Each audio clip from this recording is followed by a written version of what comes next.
Hello friends, आज हम लोग पढ़ेंगे संधि के बारे में।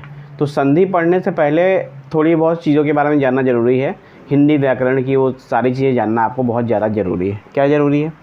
जैसे कि दो वर्णों का मेल, वर्ण क्या होता है, वर्णमाला क्या होती है, स्वर क्या क्या किसे कहते हैं, व्यंजन किसे कहते हैं, अयोगवा क्या होता है, उच्छिप्त व्यंजन क्या होते हैं, अनुस्वार, अनुनासिक, विसर्ग और भी चीज़ें ऐसी, मतलब बहुत सारी चीज़ें जो कि आपको पता होनी चाहिए संधि पढ़ने से पहले। ठीक है, तो मैं एक ब्रीफ इंट्रोडक्शन दे रहा हूँ। ठीक है, बहुत डिटेल में नहीं जाना है हम लोगों को, क्योंकि हम लोग को यूपीपीएससी का पॉलिटेक्निक का एग्ज़ाम निकालना है, जिसमें हम लोग को एक लिमिटेड कोर्स पढ़ना है। हम लोगों को हिंदी का ज्ञाता नहीं बनना है। तो एक थोड़ा सा ब्रीफ इंट्रोडक्शन मैं आपको देता हूँ कि दो वर्णों का जो मेल होता है वो क्या है, दो वर्णों के मेल से क्या बनता है, संधि बनता है। ये तो हुई डेफिनेशन। संधि अभी टॉपिक बाद में आएगा। ठीक है, इससे पहले हम लोग को जानना पड़ेगा वर्ण क्या होता है। वर्ण को इंग्लिश में लेटर्स कहते हैं। ठीक है, तो 49 वर्ण होते हैं टोटल। ठीक, 49 में कैसे 11 स्वर होते हैं, 33 व्यंजन होते हैं, 2 अयोगवा होते हैं, 3 संयुक्ताक्षर होते हैं। ठीक है, अच्छा, वर्णमाला किसे कहते हैं? वर्णमाला की इंग्लिश होती है अल्फ़ाबेट, यानी एक जो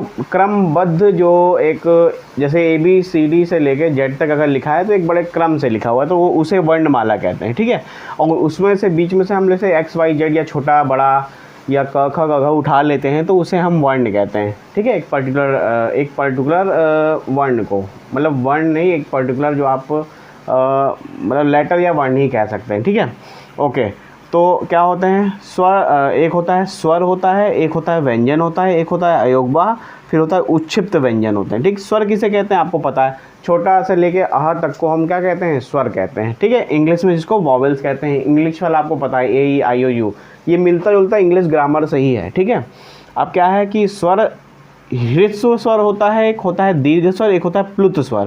ह्रस्व माने होता है, मीनिंग ह्रस्व की जान लीजिए, इसका मतलब होता है छोटा या शॉर्ट। ठीक है, यानी छोटा, छोटी, छोटाऊ और री को हम लोग ह्रस्व कहते हैं, ह्रस्व स्वर कहते हैं। ठीक है, और दीर्घ क्या होता है? दीर्घ माने होता है लॉन्ग। लॉन्ग माने क्या होता है? बड़ा होता है। तो बड़ा ही मिलेगा आपको, बड़ा, बड़ी, छोटा ऊ नहीं, भले बड़ा ऊ, और AIOO, ध्यान रखिएगा, AIOO भी मैंने दीर्घ में ही लिया है। ठीक है, प्लुत क्या होता है? जब थोड़ा और जोर लगाना पड़े, जैसे हम लोग बोलते हैं ओम, तो इसमें क्या हो रहा है, जोर लगाना पड़ रहा है ना, तो इसका ये मतलब है, इसकी डेफिनेशन बता देता हूँ। उच्चारण में 3 मात्राओं का समय लगता है। ठीक है, ये लॉन्गर होता है। प्लुत का मीनिंग होता है लॉन्गर, यानी लॉन्ग से ज़्यादा। ये क्या है, कंपैरेटिव डिग्री है ना, थोड़ा सा ज़्यादा। ठीक है, अच्छा, तो क्या है, जैसे कि इसका सिंबल ये होता है, 3 बनाइए और 3 से नीचे हल्का सा ऐसे नीचे कर दीजिए। ठीक है, तो इसे क्या कहते हैं, ये जैसे ओम, इसका एग्जांपल है। ओम बोलने में क्या लगता है, टाइम लगता है, तो इसीलिए क्या है, प्लुत है। यानी स्वर के 3 पार्ट हो गए, एक शॉर्ट, लॉन्ग, लॉन्गर। ह्रस्व, दीर्घ, प्लुत। क्या क्या आता है इसमें, ये भी आपको मैंने बता दिया है। ठीक है, अच्छा, अब व्यंजन पे हम लोग आते हैं। व्यंजन में क्या होता है, कॉन्सोनेंट।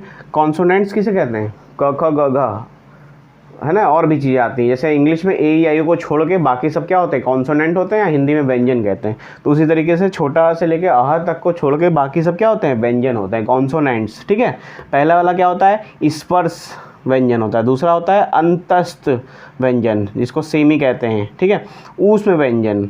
ठीक है, सिबिलेंट, संयुक्त व्यंजन। ठीक है, अब देखिए क्या है, एग्जाम्पल देख लिया। अंतस्थ का क्या है, य र ल व। य र ल व में क्या लगा है, हलंत लगा हुआ है। हलंत मतलब समझते हैं आप लोग, हल का यह मतलब होता है, जैसे अगर नॉर्मली हम य लिख देते हैं तो य में य प्लस छोटा अ की मात्रा छुपी होती, और केवल य लिखने का मतलब नीचे हलंत लगा के कि छोटा अ की मात्रा नहीं छुपी हुई है। ठीक है, ओके, इसमें यानी स्वर नहीं है। छोटा का मतलब है इसमें स्वर नहीं होगा जब हलंत लगा होगा, और जब य बिना हलंत के लिखा होगा, क बिना हलंत के लिखा होगा, तो क्या होगा, उसमें स्वर होगा। ठीक है, तो ये बिना स्वर का है। ठीक, अच्छा, ऊष्म होते हैं। ऊष्म मतलब जैसे बोलते ही, श बोलते ही मुंह से क्या होती, गर्म हवा निकलती है। आप लोग खुद बोल के देखिए, श श श। ह बोलने पर भी मुंह से गर्म हवा निकलती है, इसलिए इसका नाम क्या है, ऊष्म है।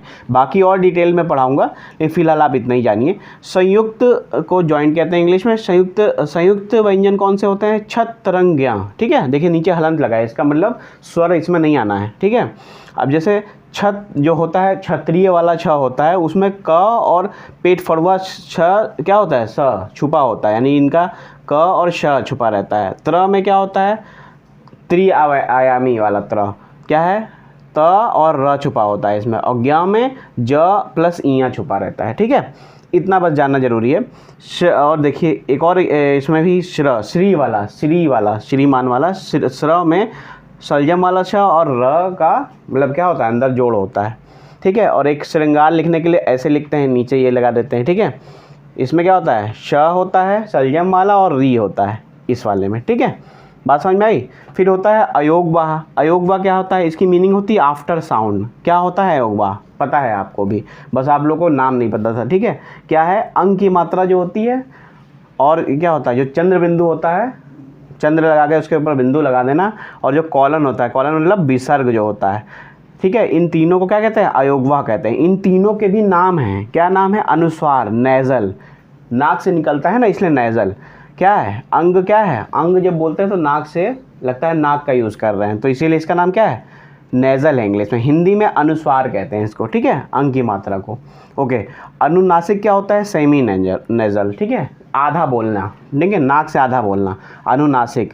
ये क्या हो गया, इसके लिए चंद्र बिंदु लगाई जाती है, ठीक है, जैसे आँख में ऊपर आप नहीं लगाते चंद्र बिंदु, उसी तरीके से अनुनासिक कहते हैं इसको, इस सिंबल को।